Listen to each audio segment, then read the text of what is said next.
The Vanderbilt Commodores are headed to Virginia Tech and Blacksburg.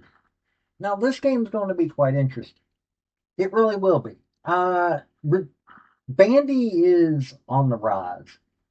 How they handled Charleston Southern, 45-3, they could have done a little bit better job, but it looked really good. But the Virginia Tech Hokies lost to South Carolina 24-11. It could have been a lot more embarrassing for them. I'm looking at both these teams, and I'm thinking this will be a pretty good game. Both of them, both coaches have Tennessee ties. Both have Vandy ties. Brent Pry was a played for Marble College uh, as a free safety, and then played for Buffalo. He transferred from there to Buffalo. It's going up Division 3 to I don't know what they were at the time. They could have been. I don't know if they were MAC at the time. But he also, from 2011 to 2013, was assistant head coach, co-defensive coordinator, and linebackers coach there. So he's got ties there. Clark Lee. He went to Belmont, Birmingham Southern, and to Vandy. He played at Vandy from 2002 to 2004 as a fullback, and he's back there coaching. And he's 17-33. Rough time. Last year he went 7-6. He got them going halfway decent. Got them to a bowl game, which is difficult for that team. Brent Pry, as a head coach, is 16-22. He's last year went 6-7. The year before that went 7-6. Got them to two bowl games. It's a loss in the Duke's Mayo Bowl last year that got them to 6-7. And they were playing Minnesota. So this is going to be two interesting teams, and so we're going to take a look at this. Yes, I know I'm an SEC homer, and you know more hype is going on about Vandy, but let's talk about this game. Really, let's do it. And also hit like and subscribe. I'm going to be doing this all college football season, so here we go. Hey folks, this is Paul with Redneck Sports. I want to thank you for viewing my video, and I want to give you one thought process. There was a famous coach at the University of Tennessee by the name of General Robert Neyland. He had 6 maxims, but number 2 maxim is what everybody should apply to their life. Play for and make the breaks. When one comes your way, score. That's how to live your life right there. Okay, let's look at the doors. Clark Lee's team. Everybody's favorite quarterback there, Diego Pavia, in one game had 275 passing yards. Not to mention they had 201. They had 280 passing yards, 201 rushing yards. So this was a pretty decently balanced offense. Diego Pavia, 20 of 25, so 80%. Threw 3 touchdowns. Only got sacked once. Uh, Leading rusher was Cedric Alexander. Good name right there. If you don't know, if you've not heard that name, hey, this is somebody that you should know about. Uh, Been at Vandy this entire time. He's a good rusher. He had 83 yards on 12 carries, no touchdowns. They had some rushing touchdowns, but Eli Stowers, leading receiver, 86 yards there. Uh, so Cedric Alexander didn't have any touchdowns, but Jamesel Lassiter had 1 carry, 35 yards, touchdown. Macklin Young, 3 carries, 19 yards, 1 touchdown. AJ Newberry, 2 tackles, 2 yards. I mean, 2 tackles, 2 carries, 2 yards. One of the yards was a negative, or one of the runs was a negative, but 1 touchdown. And Eli Stowers had 4 receptions, 86 yards, but didn't have a touchdown. Junior Sherrill, 3 of 33, 1 touchdown. Caleb Barnett, 3 of 30, 1 touchdown. Cedric Alexander caught one. Even though he's running back, he caught one. 1 for 26, touchdown. So they were pretty balanced. They really were. Bryce Callen had 5 tackles. DJ Hurd had 1 interception. So their defense was,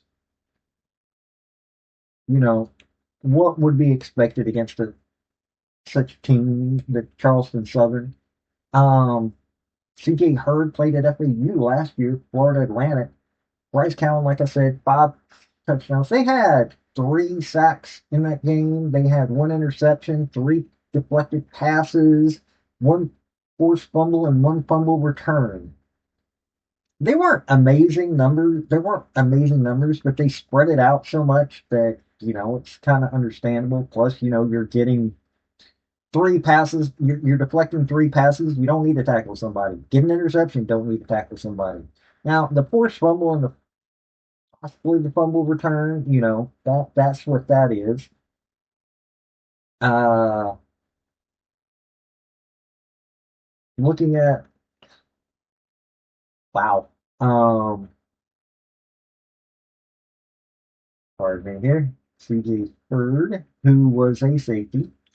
Let me get here.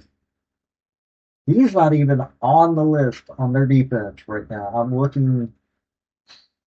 Gonna have to look somewhere else. But yeah, he had the interception, but he's not listed on the defense as having actually done much of anything. In that game, no tackles at all, no sacks,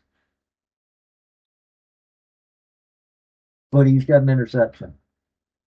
Last year at FAU, he had 80 tackles, 1 pass deflected, no sacks, 1 forced fumble, no interception. So he's already got an interception this year. Don't know a lot about him, but it looks like a balanced team. Looks like they're going to continue on with what they had last year, only they're not going to get surprised by an FCS team, supposedly.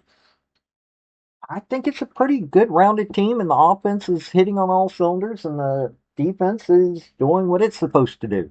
Now, the Hokies, who I have a little bit of love for, I do.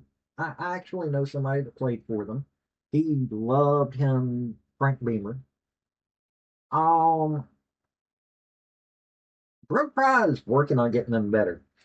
Kyron Drones played the entire game, 15 of 35, so he's at 42.9% efficiency. Hitting up against that defense that they hit. He had 221 passing yards though.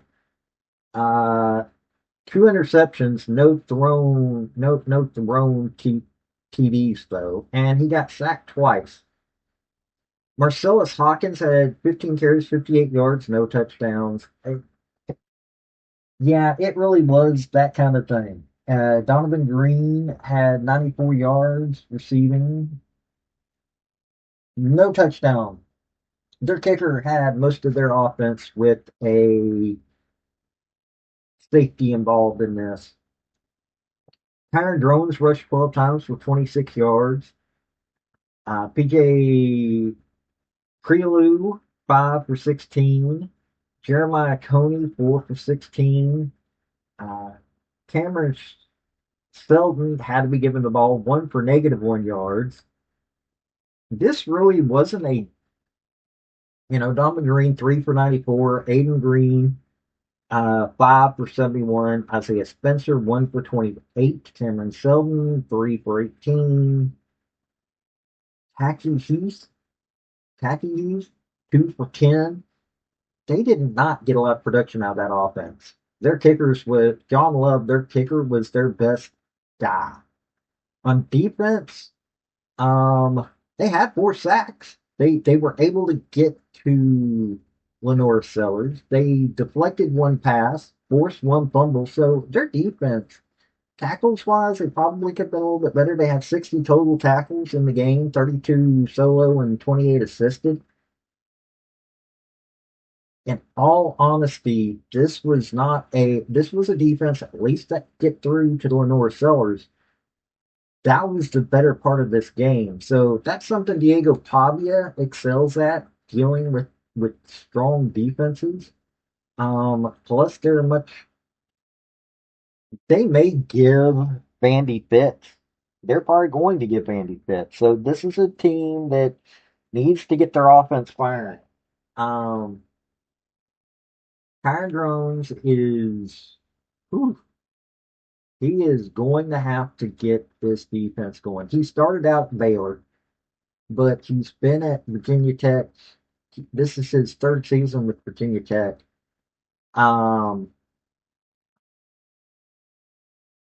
he's not horrible, not amazing. He just is is what he is. Marcellus Hawkins and Donovan Green, they're having to put a lot on them. Marcellus Hawkins, first year really getting anything going at Virginia Tech, and he's a senior. Donovan Green